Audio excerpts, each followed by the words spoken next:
So this is a model 30216S2. First you have to go to the storage. Then the storage you will find snapshot schedule. In snapshots schedule, which camera you want to get the snapshot time frame, you select that camera. Now I am selecting the camera number 3, and here you have to go to the edit, and in edit you first you deselect all day, then you select the time frame which time you want the snapshot. For example, I am putting 10 to 11. Okay,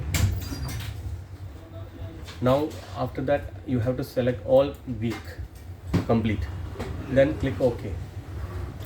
So what happens is every 11 to 10 time it will take the snapshot, and here you can click what kind of snapshot you want and how long till you want the snapshot. For example, this D3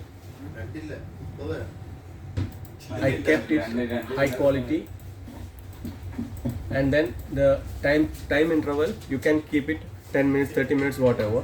So I am putting it 1 minute. Then you apply. Okay. So these two settings you have to do. First, snapshot schedule, snapshot time. Now when you go to the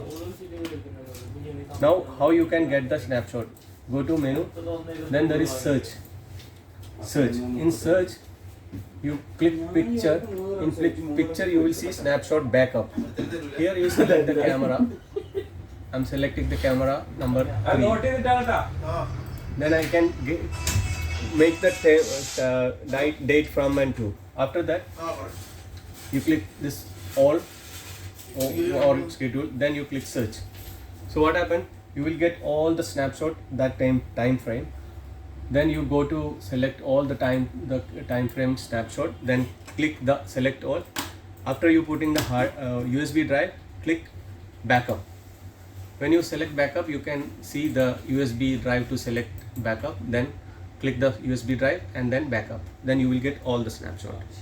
Thank you.